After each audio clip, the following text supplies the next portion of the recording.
يمنا إيه بحلنا تجري كم سويدن كم جرات تخون هم دنمارك كم جرات تخون سب إسرائيل يقول له أنا إحنا ندنمارك ني فنلاند ني نرويج ني سويدن نمثل كنقرك كم جيران عديس كم جيران خمطون بفتح الرتعن بالمعات تكنولوجيس كم أمس كم جيران قوان كل جزء أمره زمتسيو تخون قاعد هاي نادي تخون سلازي إذا ما حواتي زي بناي ورد إيتن خمس سرحنا مثلا يخلي لا ترخز وعل دمزي زميا خمس دمسسنا يو درج خمس جبرنا قالنا لا ترت تقوم بحلاوي نايت مال ترت بو دمزي زم حواتي أمس أبزل لنا يوز عالم أبزل نور العدي خمس إيو خمس إيو سب نبر خمس إيو سب إلكا نابرا فتحي خمس إيو مكينات بحالي ولي منقستي تخاري يسرح الدراش بحالي ولي منقستي تخاري أمنا مزاق جابت كتما تخاري إيو زحلف ناكاب دوليتنا منت ألي خدي ناور كي زردو هساون تخمزيوم زخبرو عرقاوان دقلقولو خمزيوم زخبرو أبصر قايد ربوي زقلقل سراويت وتعدر زنبرة خمزي زخبر صباح خالله تشنقلي خا نعا خالله دخبر كلينا لو ناو خي زردو سلازي اتزمنيو هزبي كرخو اللو مانيو فريدلو بشفاتو قلت شفاتو قلت تجميعهم هميني قرنا توهالنا عنا نمتفع زما خرو سحل نوري بعد الدبت نوري قعقعت ازيهم عاو تحت قوت صرق عاتي اللوم هزب تقرأ عاطفي أمو يوم enough is enough هاي كينو واقع سوسومي حالي تلكانا no ولكن ما وركحنا يمو بخمزي تصدوا نو أخليو زيهم فتحوا أنا قنيت لك وتقدرنا يزبي ينبر وتقدرنا بارتي قناي همزي ده تقرأ كريد اللي هيوتي بوتقدر أبصر حد عامل أبصر حدك في الزمن بوتقدر كمر رحنا ود وتقدر كوي مشيك خمس سرحو ألا بخمس نخدو يدفن تمر ود وردس نايل معات بوليسي استراتيجي وتيو كم حضرني لك تحسب يلا خايب عالم مالتي فين ده لو جانو وردت سلازي خم تقرأ تحسب تقولين خم خم تقرأ حاسب خا ناي تقاردن قرن تاتيكم يو ني انترستم ني تقومهم استوجلوا ليباو نعم نحلنا ننورلس انتي وريدنا ايو انتي حميد المركبي نور كوي ቴንክ ዩ ተስፍሽ ክልተ ህቶታት ኣለኒ ግን ክወዲእ ክልተ ህቶታት ኣትተይ ኣይ መጀመርታ ማለት እዩ ውስጥ ሆናችሁ ለምን አትታገሉም? አሁን የኔ ጥያቄ ሀራ መሬት ወጣችሁ ከምትታገሉ ለምን ትግራይ ውስጥ ሆናችሁ ህዋትን ውስጥ ለምን አትታገሉትም? እሱን አንደኛ። ሁለተኛ የሁለቱ ናይ ክልቶም ወጀለታት ተባይሱ ሚልናስብና ናይ ትግራይ ጥቅም እንታዩ ኣብዚ ሆሽቴ ካብ ክልቶም ማለት እዩ ልጆቿን ከመሰዋት ውጪ ምን ጥቅም ታገኛለች ትግራይ? ኦኬ እንታ መንከም እኔ ጠይቄዋለሁ ደጋግሜ መልሷል። ይሄን ነገር አልነበርኩም መሰለኝ ለዘንዶ ነይሩም ሳና አይ ደጋግሜ ጠይቄዋለሁ። አነ ሕጂ እኮ ገናት ተስፍሽ ገና እኔ ጠይቄዋለሁ መልሶላችኋል። በቃ 18 ጊዜ ነው 3 ነው 4 ነው የጠየቁት ደጋግሜ እንደው ጀስ ለሐተትም እሺ አይ ጆሲማ ጠይቋላ። እኔ ከዛ በፊት ጠይቄሃለሁ እንጂ ደግሜ መንከም ተኒበል እሺ ቴንክ ዩ يعني اللي انا ሌላ ካለህ ግን ሌጀንድ ተዘጋጅተህ ጠይቃለህ ግን እሱን መልሷል ብዬ ነው ቀጥል መከም እራሽ غني لي سلام كلكم ونخلكم حجي انا بقول لي هو حسق عزهالو حزب تግራይ روف تخركب يخدن الى خابز ام سبات حداني زغونت فيديو ندار اخو نيره تقمكات خوينا مذكر شر زبلا ود طباز بحسباي تغارو ناي قدن اب ግጭት ካአትወለዎ ዝብል ኮንቴንት ዘለዎ ሐሳብ ይባሉ هجي تي نهاتنا ناب ግጭት እንተአቲና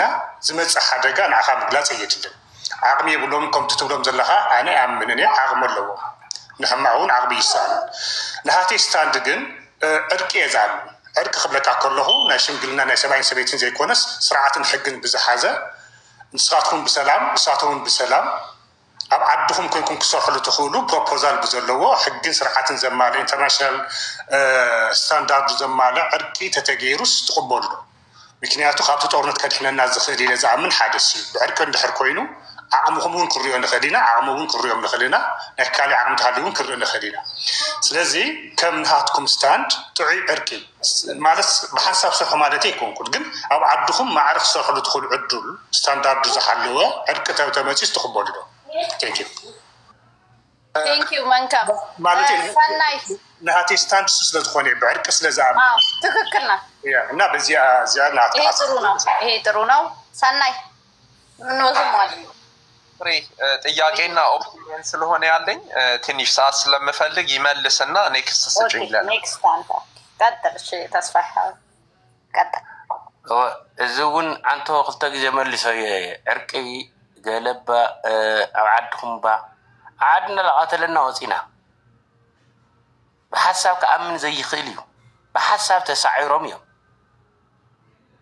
بحساب تسعيرهم أم قتال آتيهم أم رشان آتيهم ويلك مسمن بأسناكو مستجبنناكو يومبر مسمنم كوخني ناتنا بأسل الحزي زوجة تاخوين وصي زتدي إفسي تأيون من تأي وصي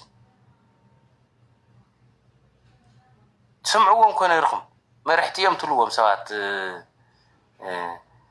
وصيهم دو راح السحدات يوم تعرفهم كلهم يخدوا لنا ها إذا كلهم حماقي هزيهم بمنهم تأمر لك كله إذا زيتولا جبن سريحهم له بتلاقي بتقراوي مالك أبز قربا جزي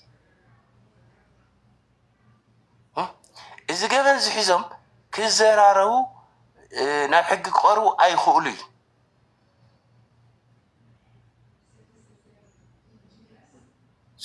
مسلو خانة يكون TDF مسلو خانة يكون قالك صلي يبلنا نحن صلينا كوري العلو كوري ودبنا إيانا ودبنا دولو ناي ودب تخوينو ودب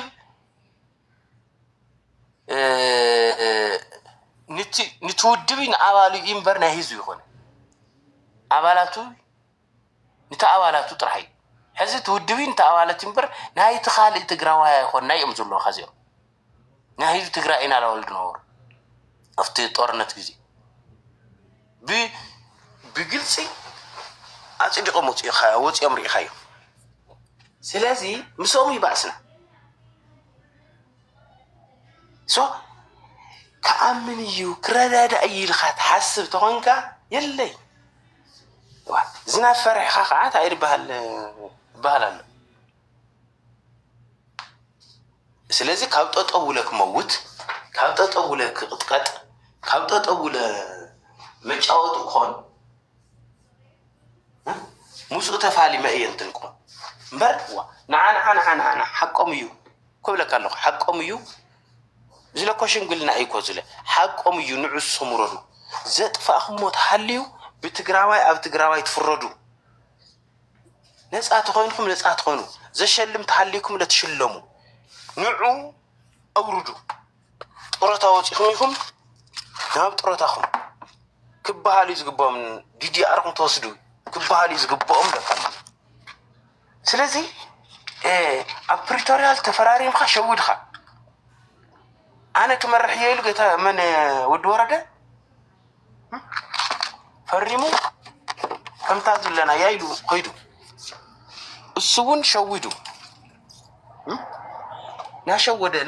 ናሸወደ አይ ይቅርታ ተስፋይ ከአትወካሞ ናቶም ግፍ ስለስማዕምዐሉ ንሃቶም ዘይኮ ነገር እንደልዩ ዘለኹ ደረጃ ዝሓለወ ዕርቂ ተቐሪብልኩም ሲ ትቕበሉ ዶ ንገረኒ ምስመን ስቶብ ትግራይ ዘሎ ሓይሊ ማለት ምን እዩ ትግራይ ዘሎ ሓይሊ ንገረኒ እቱ ካብኣ ውፅእ ኣብ ትግራይ ዘሎ ሓይሊ ኣይትፈልጦም ብወዲ ወረደ ዝምራሕ ብሕወሓት ዝምራሕ ሓይሊ እዚ ሓይሊ እዚ ሲ በደለኛ ምዃኑ እንዳኣመንኩልካ ትኽክል ኢኻ እዚ እንዳሃለዎ ክቅፅል ኣይኽእልን ግን ካብ ደም ዘይሐይሽ የለን እሞ ደረጃ ዝሓለወ ዕርቂ እንተመፂልኩም ሲ ትርእይዎ ዶ ትፋይል ኣይትርእይዎን ንሃትካ ፅናሕታ ኮይና ዘይንሪኦ ሓይሊ ሰላም ማለት ማለት እዩ ንሰላም በርና ክፉት ኮይ ሰላም ኮይና እንደሊ ሓይሊ ሰላም ይድብል ተዓቂው ከፍ ለሎ ከይዋጋእ እኮ እዩ ስለዚ እዞም ገበነኛታት ናብ ሕጊ ይቕረቡ እንታይ ለና ካውድዮ ገበነኛታት ትሕዝታ ይለና ወዲ ወረደስ ምክትል ጌታቸው ረዳ ኮይኑ ናገዝገዘ ዝነበረ ኣካል ሕዚ እውን ፋሽስት ዝተቐየረ ኣካል ይብለካ ከለኹ ገበነኛ እኮ እዩ ናብ ህዝቢ ራያ እኮ ገፀም ሸፊኑ እኮ ፓትሮል ገይሩ ሰራዊት ሰዲዱ እኮ ቆልፊ ሰባዊር እኮ ስለዚ ገበነኛታት እዮም ገበነኛ ይተሓዙ ገበነኛታት ትሕዞም እንታይ ለና ደደራድር ተጋሩ ከም ተጋሩ ብሓደ ኮይንና እምበር ዓድና ንገብር እንታይ ከለና ደደራድር እንታይ ለና እንትን ንገብር ወይለከ ኖ ተስፍሽ ባህል ለኻሴ ላይክ እዚ ሲኸደና ደኸም ተጋሩ ቅድሚ ኸዝተው ኖ ታዲ መስለካ ቅድሚ ኸዝታ ውድብ ዝገበረቶ ዓረን እዞም ገብረ ኣስራት ጻድቃን ምናምን መንድኹም እንደይ ቂም ኣብ ልዕሊ ህዝቢ ከም ፅንሐት ፈልጥ ኢኻ ሕዚ እውን ሲ ንሶም ዘፍረይዎም ሓፋትም ይኹኑ በዓላቶም ሲ በቃ 00 ፖሊሲ ተኸቲልኩምስ ከምዚ ሕቶት ማለት በዓልና እዋ ኣብታ ትግራይ ሲ ብሰላም ክደብሩ ወሓሽ ክትዎም ሲ ስለምንታይ ኢኹም ዘይትኽእሉ ክትእሰር ኢኻ ክትቕተል ኢኻ እንዳብል ግን ክሻ መጨረሻስ ክውፋል ግን ክሻ መጨረሻስ ክውፋለካ እዩ ኣይኮነን ስምዓኒ ምእሳ እንታይ ፈራይ እንደሕና ጻኾን ኮነ ጻ ይድባል ታኻት ብላኻ ናብ ሕጊ ቀርቢ ድለካ እኮ ጉእቶ ሞይትኻ ሲ ኖርማል እዩ ቲ ኦኬ ኢኻ ትብለኒ ኣለኻ ኣነ ሞት እዩ ብደገ ምፀኒ ብውሽጢ ምፀኒ በደል ካብቲ ናይ ደገ ናይቲ ውሽጢ ዝሕመኒ ናትና እዮም ንሶንሶን ዓይና ይትበለኒ ንሶንሶና ተኾይና ትግራይ ናትካ ሓላፍነት እያ ዝበሎ ሰብ የለይ ናይ ኩላትና ሓላፍነት እያ ኩላትና ዓይነ ንሞተላ ወይለክ ተዚ ኮይኑ ኣይ ንሶንሶና ካብ ንብልሲ ናቐጥቀጠካ ተደሊና ቀተለካ ስኢልካ ስቕበል ኣይበሃል እዚ መርርዎ ይወፅእ ሎ ኖ ዝም ብለህማ አይቀመጥም ተስፍሻ እሱ ተፈጢሩ እኮ እዩ ካብ ምዞም ኣዲስ ኣበባ ለለው ደጀመር እሞ ሓሳብ ዶ እንታይ ለመስለካ ተስፋይ ኣይሓስካንን ክብል ወይ ከዓ ኣይደለካ ቅድሚ ኩነት ክእሰሩ ኣለዎም ናይ ድርድር ናትካ ከም ዝርድአን ዘሎ ማለት እዩ ኣነ ዝብለካ ዘለኹ ደረጃኡ ዝሓለወ ምክንያቱ ምሳኻትኩም እውን ለያቦ ኣለዉ ኣብቲ እውን ለያቦ ኣለዉ ነዞም ለያቦ እዚኦም ነፂርና ክንፈልጥ ሰላም ክንረክብ ኣለና ድርድር ኩላ ሓደ ስልጣን ሲ ክሕዙ ኣለዎም ተደራድሮም ድዩ ስምዐኒ እሞ ኣነ እሱ ካልኣይ ምዕራፍ እንዲ ተቀዳማይ ምዕራፍ ግን ኣብቲ ነፍቲን ለያቡ ስለ ዘለዉ ቦቲን ትቀባበሉና ስለ ዘለኹም ንሕና ንደሊ ኣብ መንጎኹም ዘሎ ሰላም ተተፈጢሩ ሽዑ ብፍትሒ ጌርና እንታይ ማለት እዩ ኣታ ስምዓኒ ኣነ መሓድረካ ድየ ኣይበልኩኻን ሌባ ምኳን ንዓኻ እቶም ዞም መሓድሩ ዝነበሩ ኮም ምሳኻ ዝኒሄው ምስ መን ምስ ሓራ መሬት ዝኒሄው ኣይኮኑ መን ለምሳይ ባዕሉ ወደን ጥሩ ናይ ትግራይ መማሓደር ዲና ኣብ ትግራይ ይሰርሕ ይነበረ እንታይ መሓደር ወድን ጥሩ ኣብ ምንታይ መሓደር ትረኸዮ ኣነ ኣብ ግዜኻ ንትርክኣቱ ደለኹን ሓሳብ ኣይኮነን ዋ ኣምስ ፍለይ ምሕደር ኣይባ ግርድናይ ፍለዮ ሕራሽ ቆይ አንዴ ተስፍሽ ቆይ አንተ ነው የምትቀጥለው አንዴ ጋብቻ ተስፍሽ ህወሓት ሰይጣን ድርጅት ናቸው እንበል እኔ ማለት በአይዲዮሎጂያቸው ምን ብዙ ሰው ያቀኛል እንደውም በጣም ህወሓቶች በጣም ነው የሚጠሉኝ ምንም አይነት እንትን የለኝም ከነሱ ጋር ምንም አይነት አንድነት ምናምን የማያስፈልገን ምን ልጅ ነኝ ግን ይሄ የቲፒኤፍ እና የቲዲኤፍ ትግራይን አዘ ኢንዶስተዲ ኪሳራ ውስጥ ነው የሚያስቀምጣት። ይሄ ምንም እንትን ራኬት ሳይንቲስት መሆን አይጠበቅም። ትግራዋይ እና ትግራዋይ መሞት ለትግራይ ነው እዳው እንጂ ለሌላ አካል ለማንም አይደለም። አሁን አንተ ምትለን ገብቶኛል። እነሱ በጉልበት ነው ያዙትና በጉልበት ነምበር 1 ማለት ነው በጉልበት ዘሐዙ ወይ በትግርኛ ላርግልሃል ትግርኛም በዛው ልልመደበት በጉልበት ስለዘሐዙ ንሕናውን በጉልበት ንሕዚና እሳቶም ጉልበት ዘሐዙ ካብካሊ ኃይል ጉልበት አይኮነን ጉልበቶም አንሕና አይና ተርደንደ እኮ ያ ግን ንዓና ሰባሲቦም እዩ አዳም ጽንማ ጉልበቶም አንሕና አይና አንሕና ንሞተሎ yes of course አንሕና ንሞተሎ እሱም ስልጣን ክሕዙ ሃፍቲ ክሕዙ ንዓና ቅጥቁጥና ኖ ንውፃ እሞ ንውፃ ወፂና ንምንታይ ሕዚ እትኻልክ ወፂ እትኻል ትግራዋይ ላይ ይውፃ እዞም ባባናት ሽቁጡ ይፈለዩ ትወዲያ ተረዳህ እንደለኺ ተረዳህ እንደለኺ ስለዚ እናሞትና ንዕኦም ነንብር እንተ ኮይንና ነፍስና ንፈትሽ ታይም መን እዮም እዚኦም ጣዖት ድዮም ዋ ንጣዖት ድና ንነብር ለለና ደምና ከፈልና ስነንብሮም ንዕኦም እሶም እዮም ደም ከፊሎም ከንብሩና ርግቦ መንግስቲ ኮይኖም ህዝቢ ክሕሊ እምበር ህዝቢ ድሕልዮ መንግስቲ ኣበይ ክትፈልጢ መንግስቲ ፕሮቶቲክ ንዓኸሲ ካብ ኩሉ ነገር ከድሕነ ክለዎ ፕሮቶክ ደብረ ክለዎ አንሕና ግን ብልሻና ኩልና ኮይና ስንዑና ሓልና ንቕመጥ ተጋርና ተዋርድና ዋ ተጋሩ ይምርሕዎ ተዓዲ ተጋሩ መሪሖም ትግራይን ህዝቢ ትግራይን ከውሕስዎ ኣለዎም እዚኦም ግን ንትግራይ ከውሕሱ ሓደ መንግስቲ እኮ 5 ዓመት ይኽትው እዮም ካብኡ ተወርድ እዮም ድሕማ ኮይኑ ኣይንወርድያ በቃ 50 ዓመት ለስ ኣይንወርዲ ታይዳ ጥፉ ኣይንጠፊ ገድምስ ኣይንጠፊ እሶም ይኹም ጥፉ እዩ ብኩላ ልኩት ነብል ኣይና ሓዚ እኮ ብለኩም ኣለኹ ህዝቢ ትግራይ ክጉዳእ ብዘይብሉ መንገዲ ክልከትዋ እዮም እንታይ ክኸፍልዎ ሰራዊት እንታይ ከብልዕዎ ሰራዊት ኣውለሎ ንገርኒ እስካብ ሕዚ ንሕና እውን ኣይጨከና ኣለዉ ክነግረኩም ንምንታይ መሓደር ኣለዉ ብናይ ትእሚት ገንዘብ ናይ ህዝቢ ትግራይ ገንዘብ ንህዝቢ ትግራይ ሓንቲ ነገር ገይራ ዘይትፈልጥ ኩለን ክልሕኮታ እየን ሕዚ ናብ ህዝቢ ኩዕላ እየን ብገለልተኛ ኣካል ንህዝቢ ትግራይ ክዕውዮ ዝኽእል ቻይናዊ ድዩ ህንዳዊ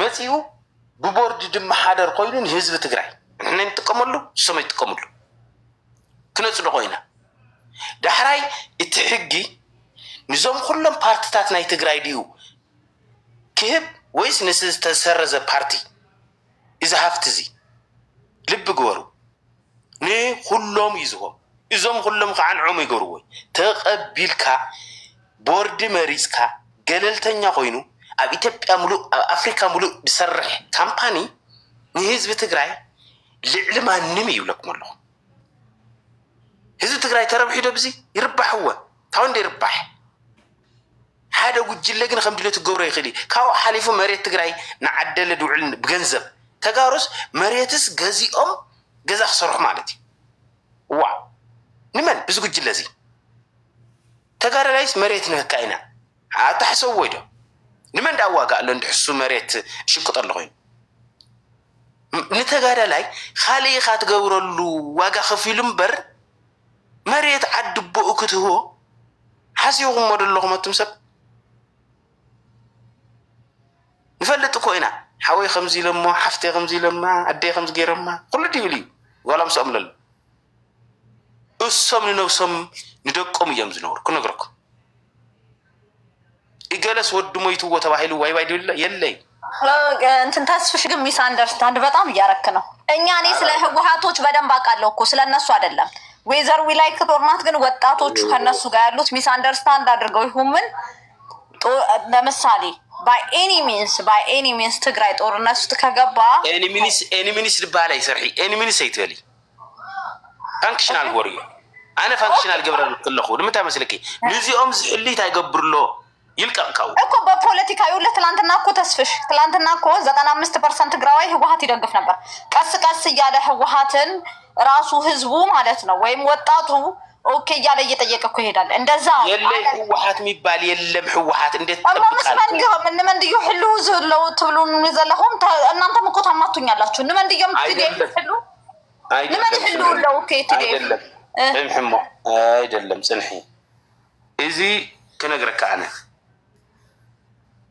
حوحات البحال بحق تسرز له كنقرك تسرز له واه حق زي بلو زي فلت مسمن كوين كتسرحي إخن عتحليه كالعات حقي بحق استعامن لهم زي ما رحت أخوينهم تقارن اليوم الصم تم بارتات مو الأمسي حق تأمين لهم بارتي يوم لهم بدحرقو إذا قد الذين عنا سي دبلنا نخالف لنا كوخنا نقالوا سلنا نوعلنا سي سلا دبلنا إيتهم خالات بارتي تمريحهم فدرال منقستي أو لعلهم قلد سنزر تغوين وعد هاي رخات قبر لخانوي ولكي إذا قد الذين لك لخو أب شرحي أب متتان أب بروباغندا أب قلي زعل أب تقرأي من هنا سأي وعلي إنديام تقرأي نحسد بروباغندا هذا نحسد ريبورتنا قبره ما يزي بالله ما 9% يبلكي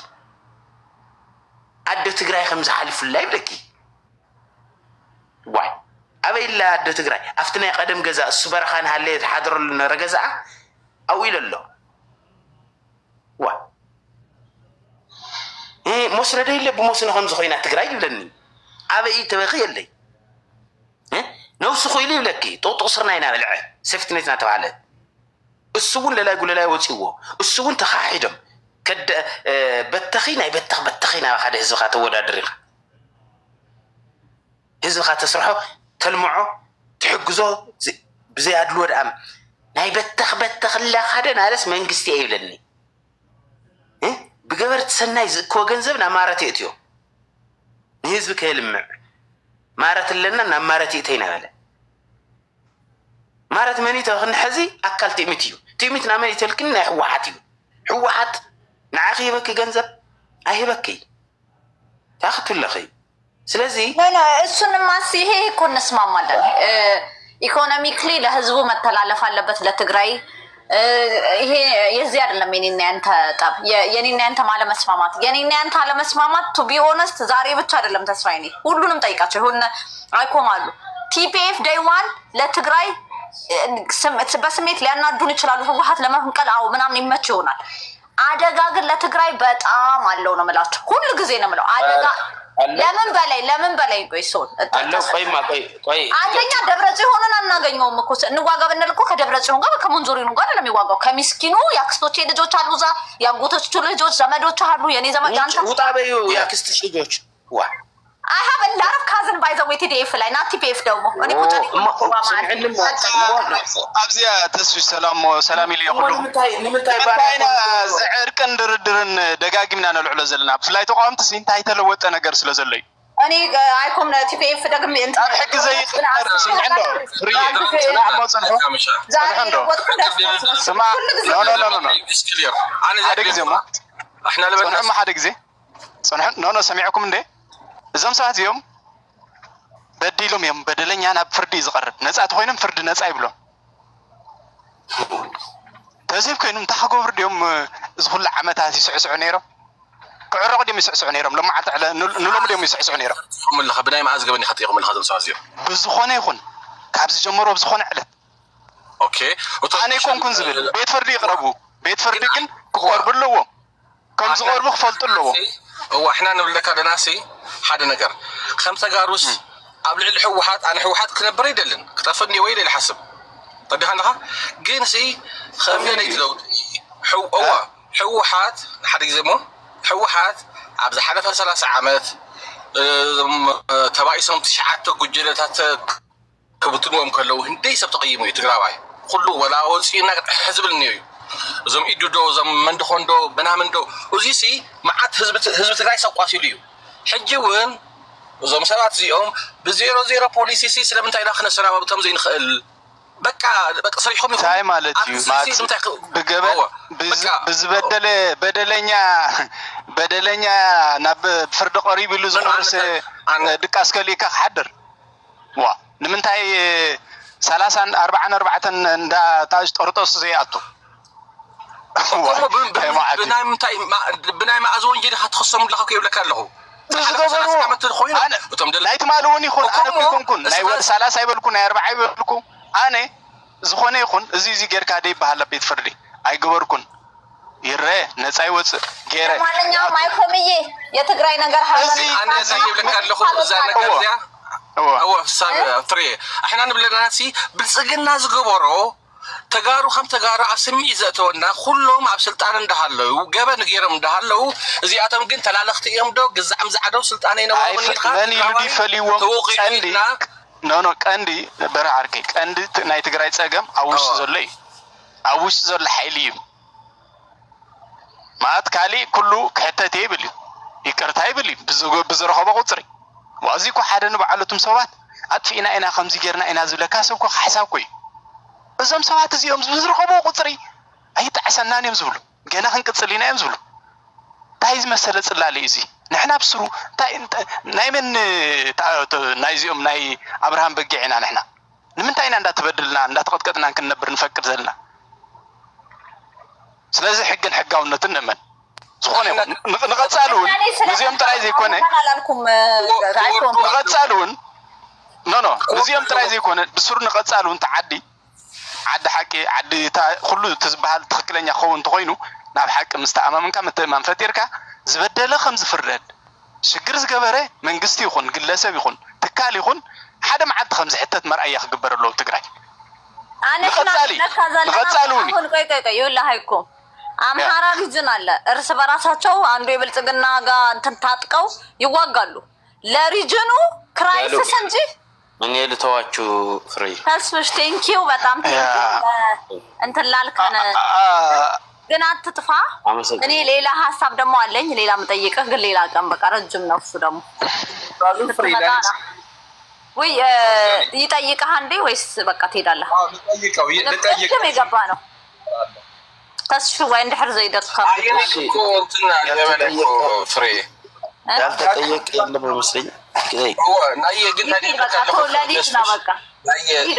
ናየ ስጋት ታይ መስለካ ብስምዒት ከም ተጋሩ እየተቃወምና አይደለም ገባይ ዘዌ እየተቃወምና እዙ ከምዚ ማለት احنا ስምዒት ተወና ነገር ንተኻሊሲ ደጋፊኦምስ ኣብ ስምዒት ከየትዎም እዙ ሕጂ ደላይ ለውጥ ኮይኑ ዘሎ ኦፍ ኮርስ ጽቡቅ እዩ ለውጥ ደልዮም ንድግፎም ኣለና ግን ንዖም ደሞ ብሽም ለውጥ እንድሕር ይቅርታ ጌርካ ለኮይንካ ነዚኦምስ ብ00 ፖሊሲ ጌርካ በቃ እስኻትም ስዕርፉ እዞም ኢቭን እዞም ሓፋትም እሶም ዝፈጠሩ ሓፋትም በቃ ተሓፍትኩም ሒስኩም በቃ ካብ ብኸዚ ስርዓት ገበሩ ንሓድነት ተጋሩ ኣየድልን እዙይ ስለምንታይ ክፍተ እንዲይኽእል እንድሕር እዚኣቶም ሒስኩሞም ኮይንኩም ንዖም ዝልጉሞም ኣይረኽቡን ገለ የብሉን እቲ ሕዝቢ እውን ኣይፈላለየን ኣትሊስት ካብቲ ሓድነትናስ ሞር ክጥንክር መኽኣለ ነይሩ ይብላና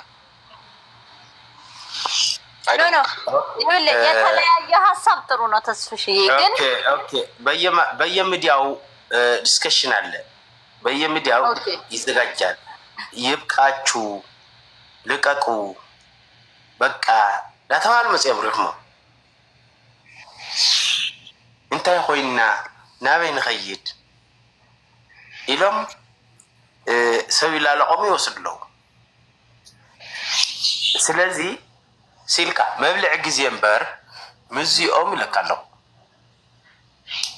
ድበልካ ተበልካዮም ዋላ ሓንቲ ዝሓስዋ ስለ ዘይብሎም ብናትካ ደም ክነብሩ ይትዕላማ ጥራይ ነግረክ ንዕኦም ዝረብሕ ነገር እንተኮይኑ ከብለካለሁ ደምኪ ከፅሩ እየ ዝብላ ዝነበረ ኣካል ኣብ ዓይደር ይሕክመሉ ፈርዋት ነገረኒ ንዕኦም እስካብ ጠቐመ ንህዝቢ ትግራይ ይግድሾም ስለዚ እዚኦም ክሰምዑ እዮም ግደፉ ተባሂሎም ዝገድፉ እዮም ሃፍትኩም መን ሃበና ኢልዎም ኣይ ንዕኦም ተባሂሉ ድዩስ ትግራዋይ ሃሊቑ በር ትግራዋይ ለው ወንጀል ነይሩ ይቀደምስ ንዕኦም እኮ ተባሂሉ እዩ ቦታትና ሞይቶም ቦታትና ሃሊቆም ቦታትና ተደፊሮም ቦታትና ተሳዲዶም ተባሂሉ እዚ ሪኮግናይዝ ደይሃውኻ ካብ ገድምታይ ትፅበይ ካብዚኦም ደቀሎ ምሶም ዝተኳሽሐ ኮነረል ዝኾነ ገለ ዝኾነ ወለይ ንሓና ዘይግዛእ ዲና ኣሎ ቀጥቅጥዎ ሃሎም ሰምዑኻ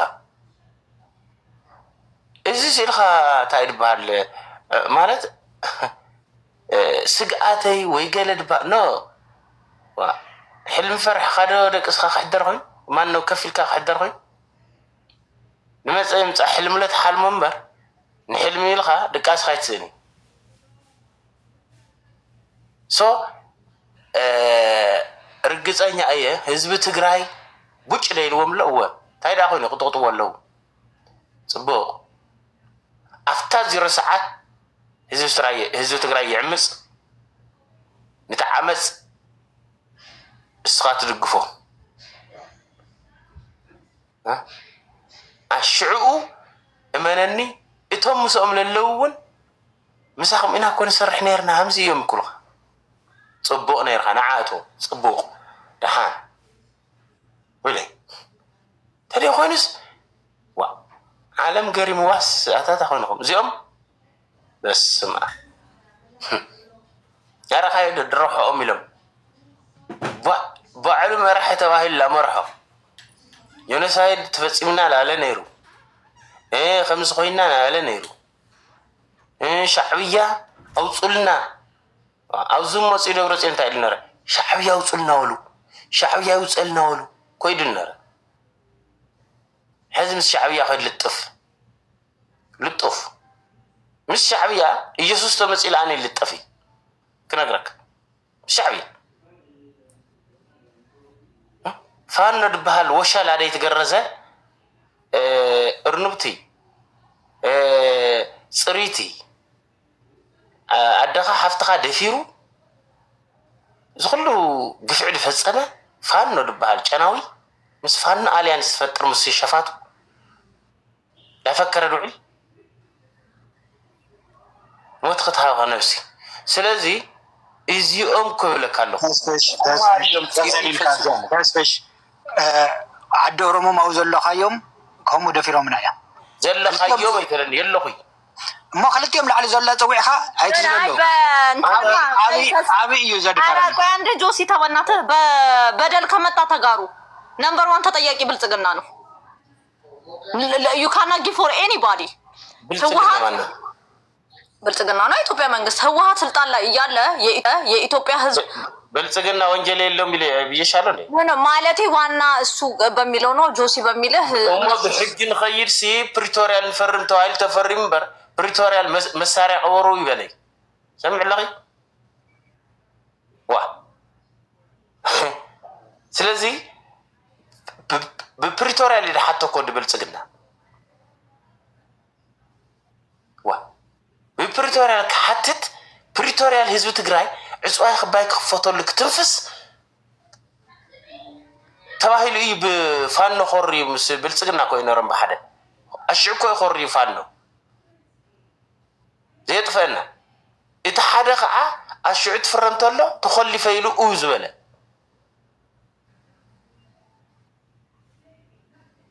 ወይ ኣነ ድበለ ኣይኸሰርናይ ኣናስሕናይ ዝብል ዋይ ታታም ዘም ታይ አመድኩም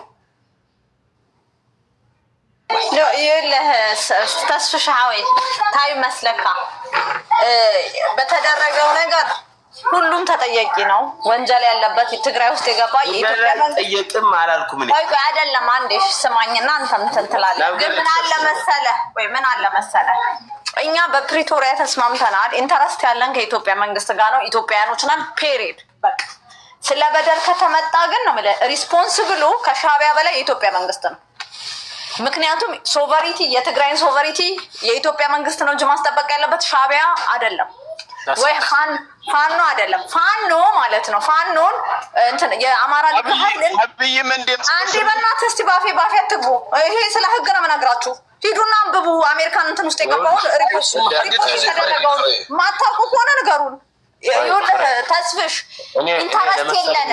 ኢንተረስት የለንም ከኢትዮጵያ መንግስት ጋር ብቻ ነው ኢንተረስት ያለን ካልክ እስማማ። አይደለም እኔ ለጠየቀኝ መልስም ሰጠው። አንቺ ጥያቄ ካለሽ በዚህ ጉዳይ ደግሞ ጠይቅኛለሽ ከፈለግሽ። ስለዚህ እኔ አብ ትግራይ ወንጀል የፈጸሙ ሰዎች ወንጀል የላቸውም ያልኳቸው ሰዎች የሉ። ሁሉም ልንገርሽ፣ ቁጥር 1 ወንጀለኛ ያረኩት አሁን ግን የራሴ ነው። ልንገርሽ፣ የያዘው ነገር የሌለው ያ ሁሉ ደነዝ ሽማግሌ ተሰብስቦ አዳራሽ ለወጣቱ ወደ ጦርነት ያስገባ ማለት ነው። ቁጥር 1 በዚህ ክልል የሌለ የለም እያለ እየፎከረ ውሸት። ኦሆ እዚህ ክልል የሌለ የለም። አዎ ታዲያ ምን እናድርግ? ኒኩሌርም ይኖራቸዋል ተብሎ ማለት ነው። ታዲያ ሻዕቢያም ይግባ ምንም ይግባ፣ ታዲያ ብቻ እነሱን አጥፋ ነው።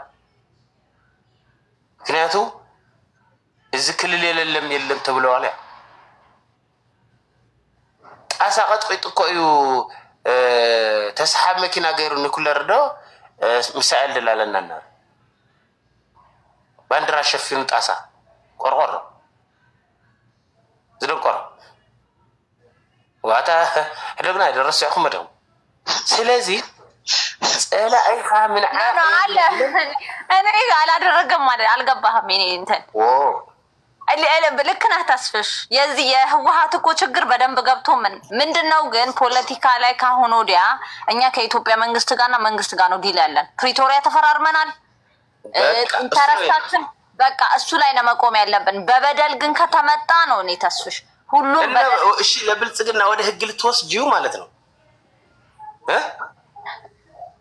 ለስልጣናቸው ሲሉ ጌታቸው ወደ ህግ ውሰድልን ያልን ለጌታቸው የፈረፈሩ አይ በቃ እንተዋለን ሁሉ የተደፈሩም የሉም ምንም የሉምና ለኛ ስልጣን ስጠን እያሉ እየተመላለሱ ያየን ነበር አይደል? ሁላችን ለምን እነዛ ሰዎች ለመጀመሪያና እናጠፋ?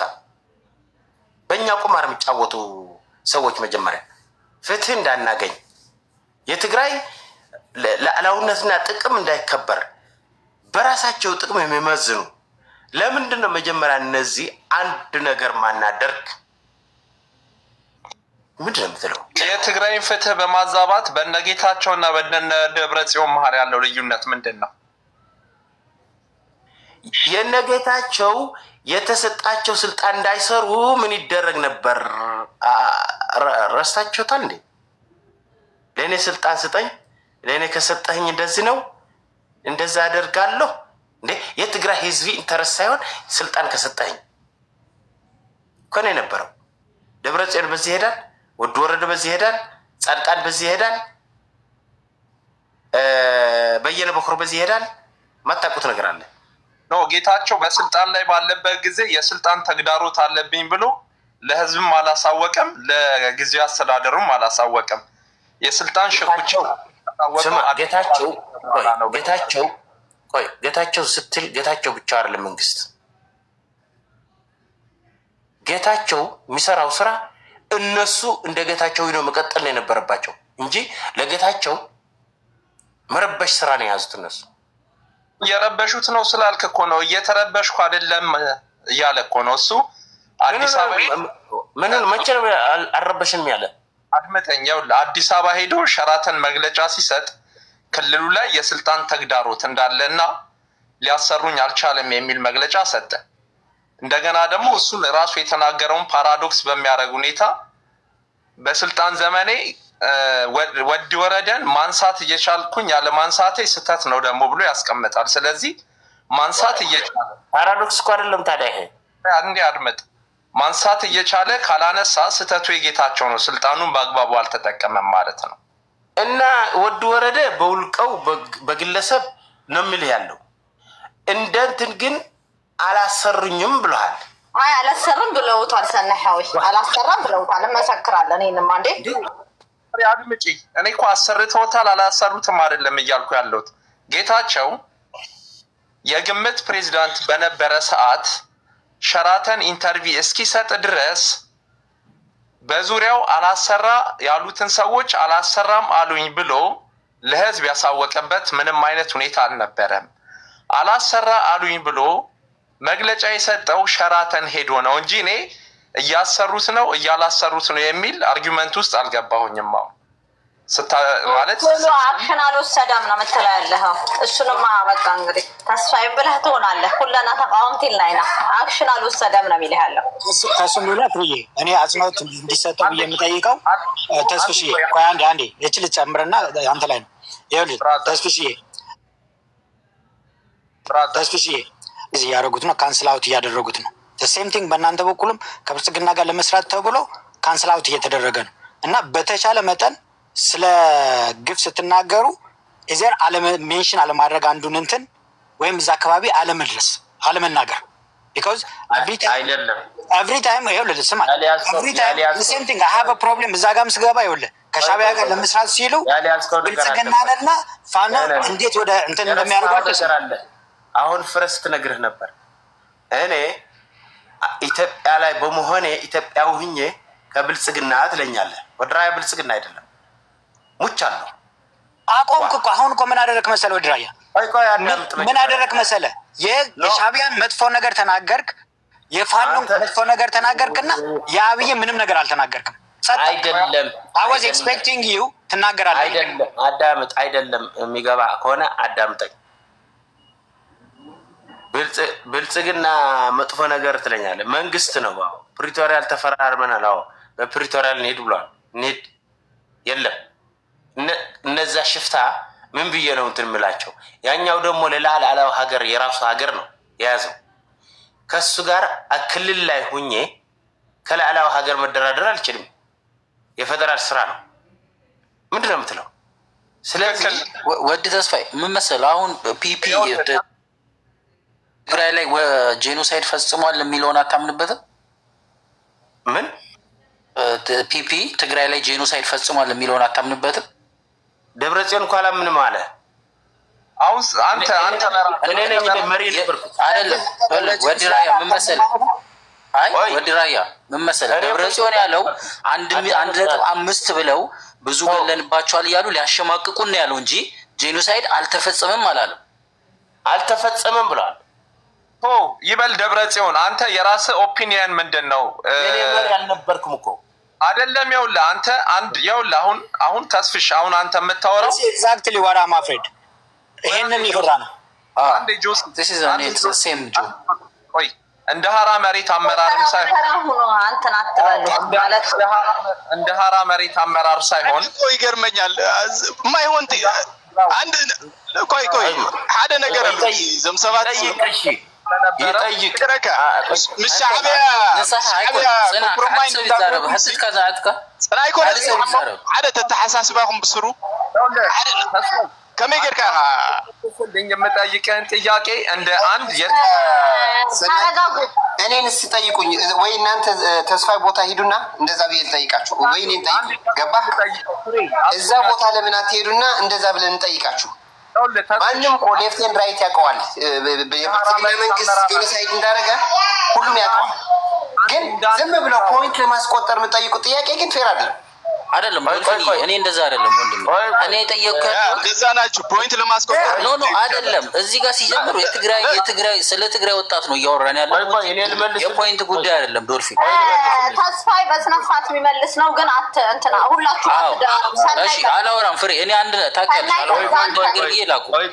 አላወራም። እኔ ታውቂያለሽ ምን መሰለህ እኔ አይደለም እሺ ተስፋሽ አንተ አላወራችም ብቻ እኔ አላወራም። ከዛ አዳምጥ ዝም ብለህ እኔ የጠየቁኝ ልመልስ። ብልጽግና ፈጥረዋል አልፈጠረም ተፕሪቶሪያል በኋላ ወደ ህግ እንዳንሄድ የከለከለኝ ማነው ነው? ወንጀለኛ እሱ ነው። የኔ በደል የሚደፍነው ያለው የሚቀብረው ያለው ማን ነው? ትግራይ ያለው ሻዕቢያ ነው። ይኸውልህ እነ ደብረ ጽዮን ወንጀለኛ ናቸው። አትመልስልኝ፣ አንዴ አዳምጠኝ። ወንጀለኛ ናቸው በሚለው እንውሰደው። እነ ደብረ ጽዮን ወንጀለኛ ናቸው፣ ተጠያቂ መሆን አለባቸው። ወንጀለኛ ወንጀላቸው በደንብ አድርጌ ልንገርህ። ክልላዊ መንግስቱ ነው። አዳምጥ ሰናይ ጽና ስልጣን ይዞ እያለ እሱ የፈለገው እያደረገ ነበር። የፈለገው ሰው ስልጣን ሲይዝ እኔ ምርጫ አደርጋለሁ ያለ ማን ነው? እሱ ነው። እኔ ነኝ ስልጣን የተሰጠኝ፣ እኔ ነኝ የምመራው፣ እኔ ነኝ የማደርገው ያለ ደግሞ ማን ነው? ብልጽግና ነው። ያደግ ነው ማለት አላቅህም ዘወር በል አለ። ታውቀኛለህ ብሎ ገባ። ከዛ አልፎ ግን ሻዕቢያ መጣ፣ እድሉ ተጠቀመበት። ድፍታ አኖ የሚባል እንደ ፍየል ጠብሰን እንበላለን እያለ እየጠበሰን ነበር። ሴምቲንግ እኮ ብርሃኑ ተናግሯል። ተስፍሽ ብርሃኑ ጁላ እኮ ሴምቲንግ ተናግሯል። አዳምጠኝ። በኦሮምኛ አስከፊ የሆነ ቃል እየተናገረ የገደለኝ ግን አልሰማሁም። በአማርኛ ሰምቼዋለሁ፣ በሻዕቢያኛ ሰምቼዋለሁ። ያ ሁሉ ግፍ ማለት ነው። ልንገርህ ተስፍሽ ልክ ነህ። ቆይ በሰሜን እዚህ እንትን አድርገዋል እነሱ። ህወሓት በሰሜን እዚህ ምን አድርገዋል ንገረኝ።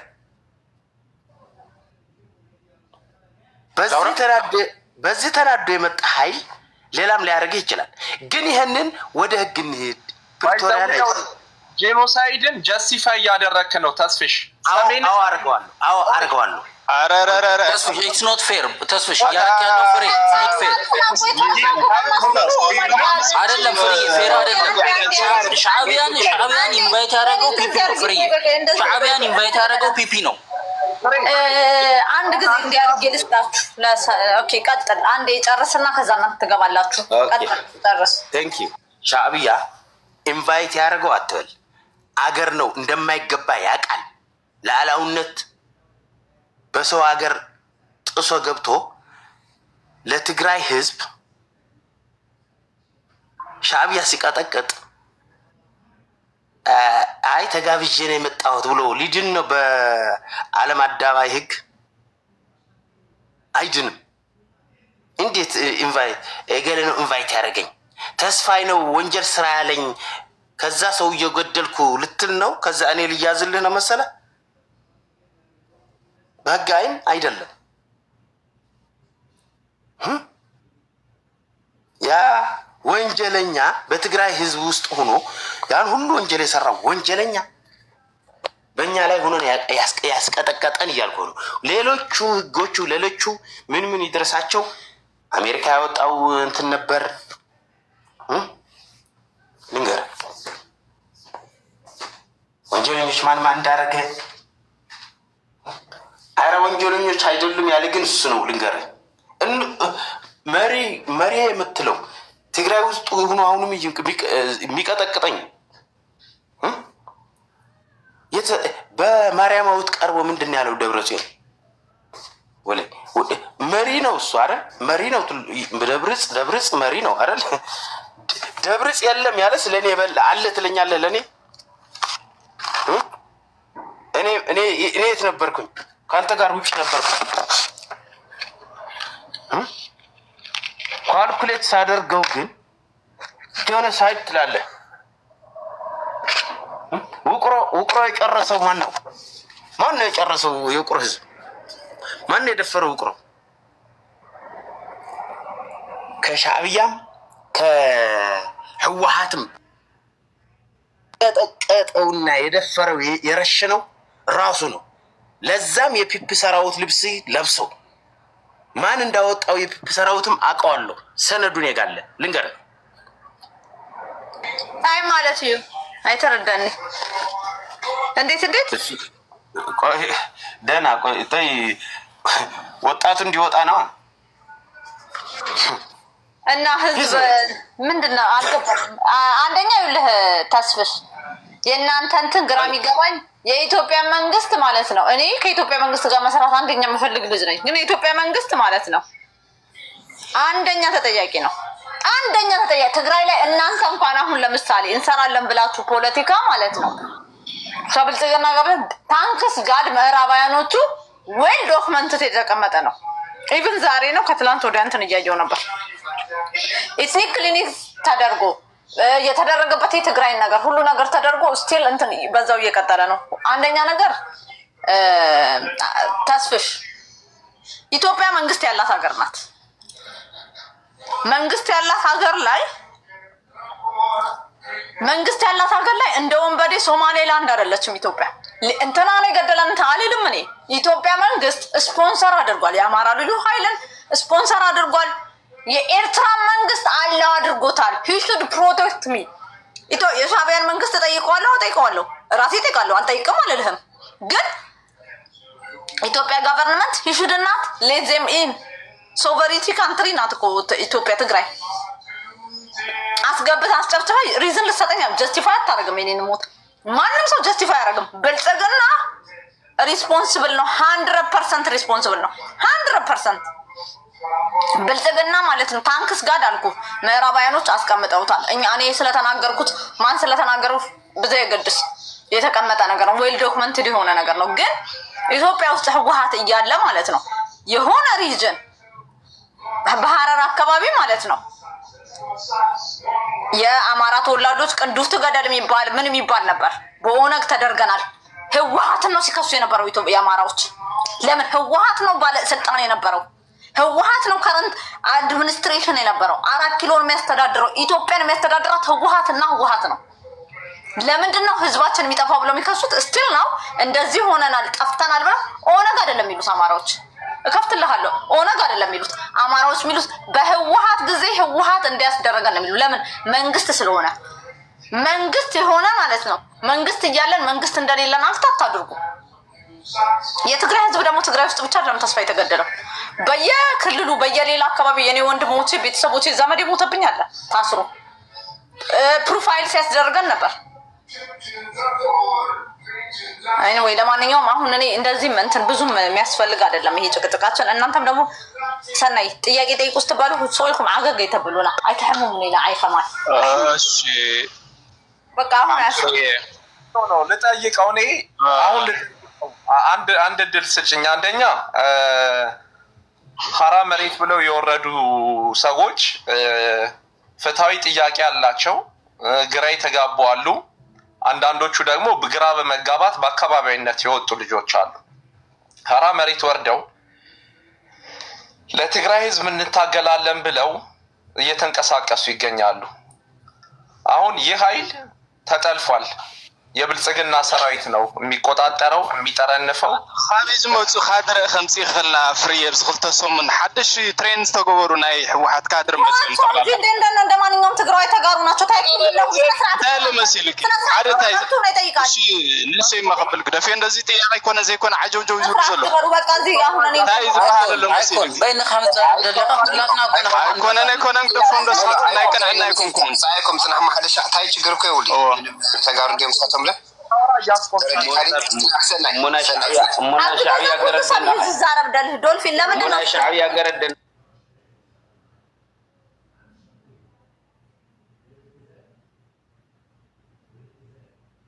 ፌር ንኹኑ ሞ እነሰናይ ፌር ኮይና እንድሕር ነውግዕ ኮይና ሲ ኣብትና ትግራይ ጆኖሳይድ